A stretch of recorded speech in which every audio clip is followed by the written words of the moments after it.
Hello everyone. Have you ever heard about lie detection? Of course you have. It's a very interesting concept. As you can see, my topic is on lie detection using thermal imaging, specifically improving the precision of mock crime tests. But when I say lie detection, what comes to mind? A man strapped to a chair with electrodes on his fingers and on his arm and wires around his torso, and a scientist seated at the other end of the table asking him random questions and taking readings from the polygraph. Or maybe you just think of a criminal under investigation, like my good friend Moses Lack over there. Research into lie detection began as early as the 1900s. And since then, the most popular methods of lie detection have been the polygraph and EEG. Thermal imaging is a more recent concept.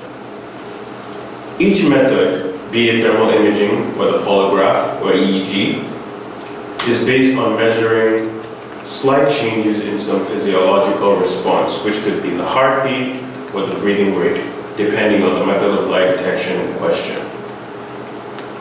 So why thermal imaging? What makes thermal imaging so special? Why don't we continue with the polygraph and the EEG? The answer is simple. The EEG and the polygraph test are highly intrusive and uncomfortable. Now, I said earlier that deception detection is based on measuring slight changes in emotional responses or physiological responses.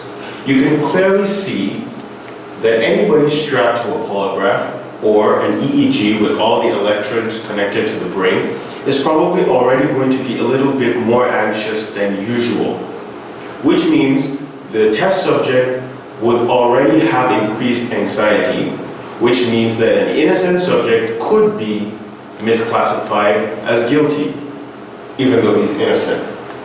That is the problem with the traditional methods. It leads to increased anxiety levels, and these increased anxiety levels could contaminate the experiment. This brings us to thermal imaging. Why is thermal imaging so convenient? In the picture above, you can see an interviewer and an interviewee. You can clearly see that there is nothing attached or connected to the interviewee's head or hands or torso. He is seated and he is free and comfortable. The little camera on the left, the little blue camera, that's a thermal imaging camera. But the thing is, the interviewee doesn't need to know that that is a thermal imaging camera. In other words, it is possible, by way of thermal imaging, to detect deception without the knowledge of the interviewee, making it more interesting because the interviewee does not have to experience increased anxiety levels because of being connected to equipment. Now, taking a look at thermal imaging, we have to ask ourselves a question. How do we verify the accuracy of thermal imaging? Now, we know that the EEG and the polygraph are to some extent accurate.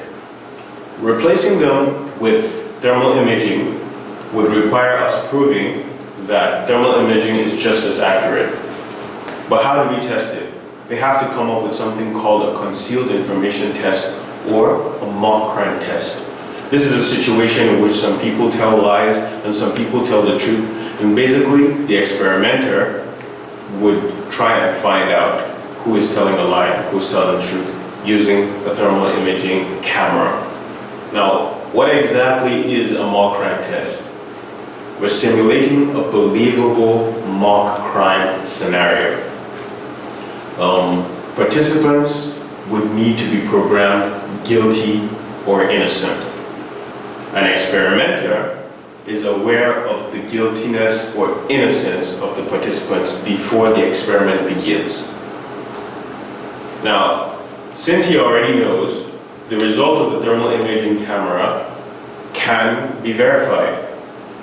But the problem with most mock crime tests, particularly the ones that I reviewed in my research, is that a lot of them are unrealistic and tend to yield unreliable results, which puts them at the risk of false positives or false negatives.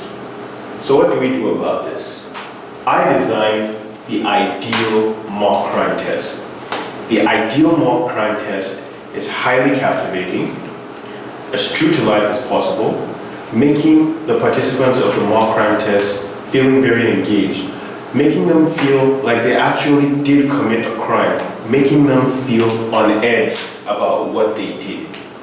Little or no prior information is given to the test subjects. In fact, the test subjects have no idea that the research is based on lie detection. All they know is that they've been called and they're going to be interviewed about the tasks they were given. Hence, there is no form of increased anxiety, either from prior information about the test itself or from encumbrances involved in connecting equipment, such as electrodes to the fingertips and the head, or to the brain through electrodes on the head. We're making use of a non-intrusive lie detection system in this mock crime test. The results. The results did show that lie detection using thermal imaging is just as accurate as the polygraph test. It could actually be more accurate when all external factors are considered.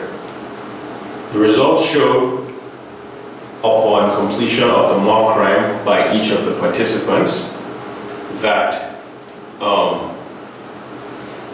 depending on whether they were classified as guilty or innocent to start with, the thermal imaging camera was able to accurately depict the rise in temperature or rise in facial temperature of each of the participants.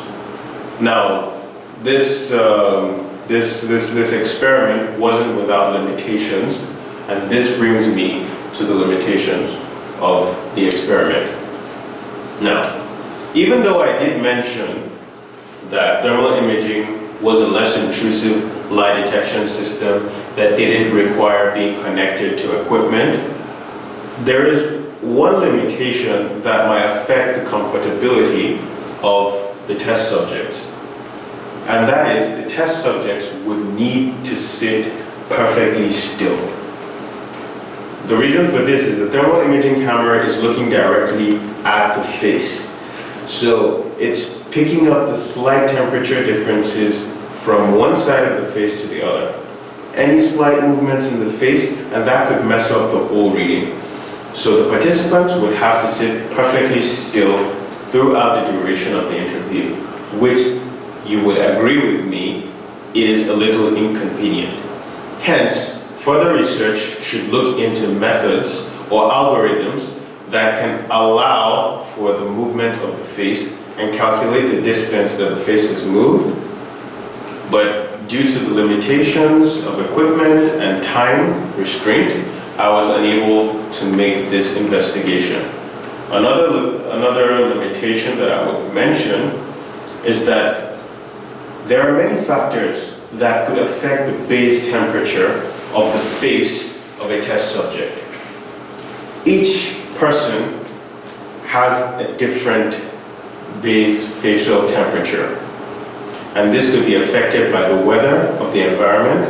It could be affected by whether it's summer during the interview or winter. It could also be affected by an illness. If one participant was ill, he would probably have a higher facial temperature than the next person. Now, these are two factors which I did consider in my research, but there are many other factors which I was unable to look into, and slight inconsistencies in the results of the thermal imaging camera shows that further research still needs to be done in this area. And with that, I will end this presentation. Thank you so much for listening.